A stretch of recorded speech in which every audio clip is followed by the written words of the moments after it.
Hello नमस्कार साथियों, मैं HNY आप सभी का बहुत बहुत स्वागत करता हूं।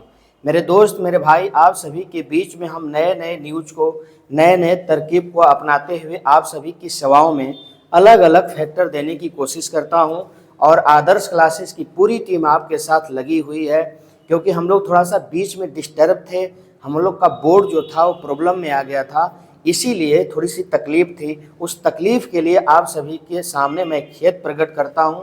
लेकिन अब आपके सामने हम लोग डेली बाय डेली हर एक फैक्टर को लेकर के आने की कोशिश करेंगे। और उसी कोशिश में आज हम फिर आपके बीच में एक नया न्यूज, कहने का मतलब क्या है, नए न्यूज का मतलब क्या है, तो ये नया न्यूज आप सभी के सामने मैं रखने की कोशिश करूंगा।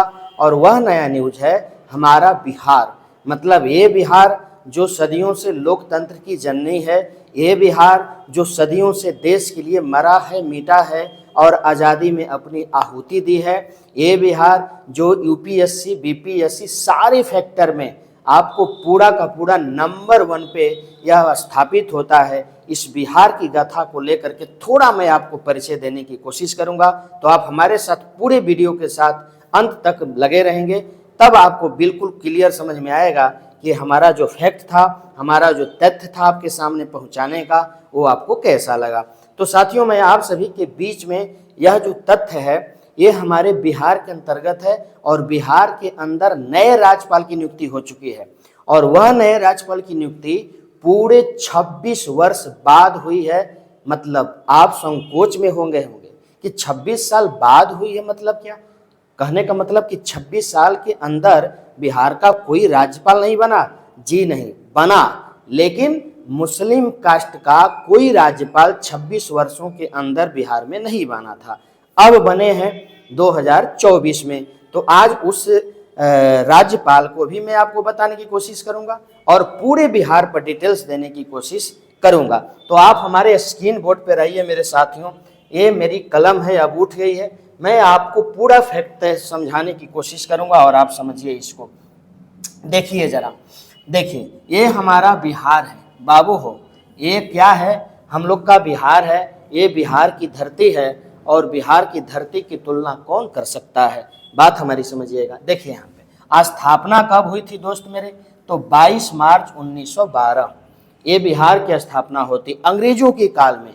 सोचिए, हमारा जो बिहार है वो 22 मार्च 1912 ईस्वी को स्थापित हुआ था। इसीलिए 22 मार्च को प्रतिवर्ष हम लोग बिहार दिवस मनाते हैं। आइए, बिहार के प्रथम मुख्यमंत्री कौन थे? तो डॉक्टर श्री कृष्ण सिंह से हमारे बिहार के प्रथम मुख्यमंत्री बनने का गौरव प्राप्त किया था।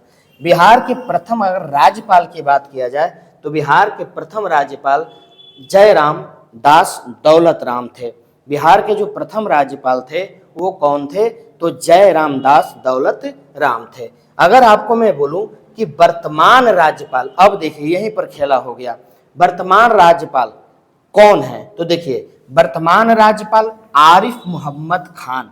क्यों वर्तमान राज्यपाल आरिफ मोहम्मद खान? इन्होंने कब? ये 25 दिसंबर 2024 को बिहार के राज्यपाल के रूप में गठित हुए हमारे आरिफ मोहम्मद खान। आरिफ मोहम्मद खान से पहले कौन थे मेरे भाई? आरिफ मोहम्मद खान से पहले कौन थे? तो आरिफ मोहम्मद खान से पहले आपको राजेंद्र विश्वनाथ आर्लेकर। कौन थे मेरे दोस्त? राजेंद्र विश्वनाथ आर्लेकर थे।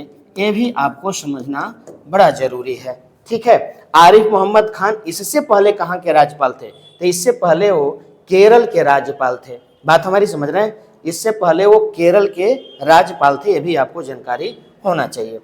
अब चलते हैं हम बिहार को आगे लेकर के थोड़ा सा, क्योंकि सवाल बार बार पूछता है। ये वाला सवाल आपको अभी बीपीएससी में आया था। कौन बीपीएससी मेरे लाल? तो बीपीएससी 17वीं में ये सवाल आया था क्या कि बिहार का 2011 के जनगणना के अनुसार बिहार का लिंगानुपात कितना है? बात हमारी समझ रहे हैं? तो ये 918 प्रति 1000 पुरुष पे हमारा बिहार का लिंगानुपात है। साथियों, आपको समझ में होना चाहिए। अगर आपसे कोई बोले कि सबसे ज्यादा लिंगानुपात कहाँ है, बिहार के किस जिले में सबसे ज्यादा लिंगानुपात है, तो आपका सवाल का जवाब होगा 1000/, सॉरी 1005/1000। कहने का मतलब है कि 1005 लड़कियां हैं और 1000 लड़के हैं, मतलब पुरुष हैं। समझ गए। और वो जिला कौन है मेरे दोस्त? तो वो जिला आपका गोपालगंज है। इसको आपको देखना पड़ेगा, समझना पड़ेगा। आओ भाई ये थोड़ा सा ए वाला देखिए, भागलपुर प्लस मुंगेर में सबसे कम लिंगानुपात है। अगर सबसे ज्यादा पूछे तो आपका कौन सा है? तो गोपालगंज है। 1005/1000, मतलब 1005 पुरुष और 1000 महिलाएं, मतलब 1005 महिलाएं और 1000 पुरुष थे। यहाँ पे क्या भागलपुर और मुंगेर में सबसे कम लिंगानुपात है। कहने का मतलब क्या मेरे साथियों? तो यहाँ 879 लड़कियां हैं और 1000 पुरुष हैं। यहाँ बहुत गैप है। बात हमारी सबसे कम अगर बिहार में देखूं तो यही वाला हमारा जिला आता है। अब चलते हैं हम जनसंख्या के 2011 के जनगणना के अनुसार। अभी वाला नहीं, अभी तो बढ़ गया है, 12 करोड़ से भी हो गया, 12-13 करोड़। समझ गया हमारी बात को? 2011 के जनगणना के अनुसार 10,40,99,452 हमारे बिहार राज्य की जनसंख्या है। ठीक है। पूरा क्षेत्रफल बिहार का कितना है? तो 94,163 वर्ग किलोमीटर हमारे बिहार राज्य का पूरा क्षेत्रफल है। ठीक है। राजकीय पक्षी क्या है मेरे दोस्त? तो राजकीय पक्षी आपकी गौरैया है। राजकीय पशु क्या है? तो बैल है। वो गौरैया भाई मेरे, जहां पर हम लोग बचपन में सूप से ढकते थे, उन गौरैयों के लिए हम लोग धान की बलिया को टांग देते थे ताकि वो हमारे राज्य की राजकीय पक्षी है। वो समझ में नहीं आ रहा था कि राजकीय पक्षी है, लेकिन हम चाहते थे, इतनी खूबसूरत लगती थी वो छोटी छोटी, वहां पे धान की बलियां हम लोग टांग देते थे, वो आकर के खाया करते थे। तो वो गौरैया हमारे बिहार राज्य की राजकीय पक्षी है। ठीक है। राजकीय पशु कौन है भाई मेरे? बैल है, क्योंकि हम लोग किसानी भी करते थे ना, तो बैल से करते थे, इसलिए राजकीय पशु बन गया। राजकीय पुष्प कौन है? गेंदा है। पुष्प प्रमुख चित्रकला कौन है बिहार का? तो मधुबनी। अगर चित्रकला की बात करें तो मधुबनी हमारे राज्य का, बिहार राज्य का प्रमुख चित्रकला है। राजकीय वृक्ष की अगर बात करें मेरे दोस्त तो पीपल। पीपल भाई साहब, पीपल, बात हमारी समझ रहे हैं? ये हमारे राज्य का सबसे राजकीय वृक्ष है, खूबसूरत वृक्ष है। क्यों? क्योंकि ये 24 आवर क्या छोड़ता रहता है? O2 छोड़ता रहता है। ये वृक्ष 24 आवर O2 छोड़ता रहता है। हमारे बिहार राज्य का सबसे पवित्र अगर पर्व की बात आपसे कोई पूछे तो वो हमारा छठ पर्व है। कौन है मेरे दोस्त? तो वो हमारा छठ पर्व है। इसको भी आपको जानकारी लेनी बड़ा जरूरी है। ठीक है मेरे दोस्त। अब आइए अंतिम स्लाइड पे।